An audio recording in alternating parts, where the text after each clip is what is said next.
চট্টগ্রামে গত ৪ জানুয়ারি শুরু হয়ে গিয়েছে ফুল উৎসব কিংবা ফুলের মেলা।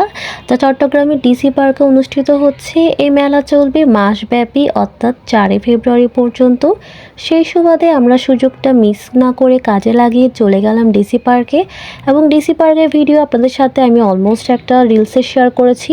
সেখানে অনেক বেশি কমেন্ট এসেছে যাতে আমি ডিটেলটা শেয়ার করি। আমার ইনবক্সেও নক করা হয়েছে কীভাবে যাতায়াত করলে সুবিধা হয় কিংবা কত টাকার টিকিট সব কিছু আজকে ভিডিওর মাধ্যমে শেয়ার করার চেষ্টা করব। আশা করছি ভিডিওটি আপনাদের খুবই কাজে দেবে। শুরুতেই বলে দিই, ফুল পছন্দ করেন না এমন মানুষ খুবই কম আছেন। কম বেশি ফুল সকলেরই পছন্দের। তার মধ্যে যদি ফুলের এত ধরনের ভ্যারাইটিস পাওয়া যায় একই ছাদের নিচে তাহলে তো চমৎকারই বলা চলে। তো অনেক ধরনের ফুল রয়েছে, সেই সাথে ফুলের নামগুলো রয়েছে যা ছোট থেকে বড় সকলের জন্য একটি শিক্ষণীয় বিষয়। তো আসুন আমরা জেনে নিই কীভাবে আপনারা এই চমৎকার দৃশ্যটি উপভোগ করতে পারবেন, যাতায়াতের মাধ্যমে বা যাতায়াত খরচটা কী পড়বে কিংবা কিসের মাধ্যমে গেলে আপনাদের সুবিধা হবে। তো ফুল উৎসবে যাওয়ার দুইটি মাধ্যম রয়েছে, একটি হচ্ছে বাস এবং একটি হচ্ছে ব্যক্তিগত গাড়ি কিংবা প্রাইভেট কার, আপনাদের যেটাই প্রেফার করেন। তো বাসে যাওয়ার কথাটা আমি আপনাদের সাথে একটু ডিটেলে শেয়ার করি।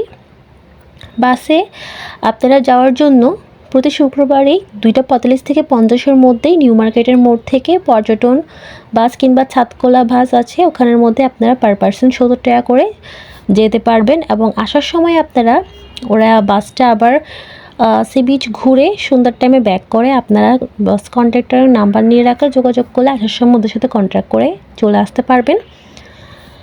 যদি কোনো কারণে বাস মিস হয়ে যায় সেক্ষেত্রে আপনাদের হাফ বাস আর হাফ টেম্পো এভাবে ভেঙে আসতে হবে, কারণ যেহেতু বাইপাস রোড সেই সুবাদে বাইপাস রোডে সিএনজি চলাচলের কোনো ব্যবস্থা নেই কিংবা অনেক রিস্কি হয়ে যায়। তো যাওয়ার জন্য দুইটি মাধ্যমই আছে, একটা হচ্ছে বাস যেটার কথা আমি ডিটেলে বলে দিলাম, আর আরেকটা হচ্ছে ব্যক্তিগত গাড়ি যেটা আপনাদের যদি থাকে কিংবা আপনারা প্রেফার করেন আপনারা যেতে পারেন। তো দুইটা মাধ্যমেই বেসিক্যালি ডিসি পার্কে যাওয়া যায়। আর আপনাদের সাথে একটা কথা শেয়ার না করলেই নয়, প্রাকৃতিক সৌন্দর্য তো আছেই, সেই সাথে অনেক রকমের ফুলের বাহার যা প্রাকৃতিক সৌন্দর্যকে দ্বিগুণ করে তুলছে।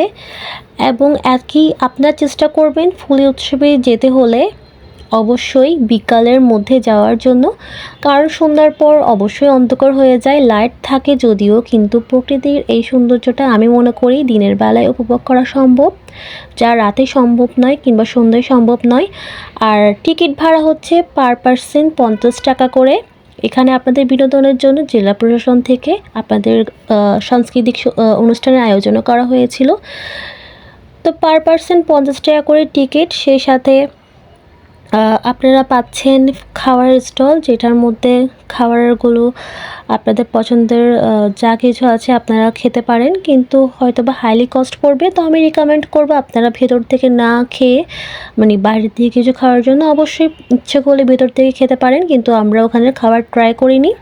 তো এই ছিল আমার ছোট্ট ভিডিও, আশা করছি আপনাদের খুবই কাজে দেবে। ভালো লাগলে ভিডিওটি বেশি বেশি করে লাইক কমেন্ট শেয়ার দিয়ে সাথে থাকবেন। সকলকে ধন্যবাদ।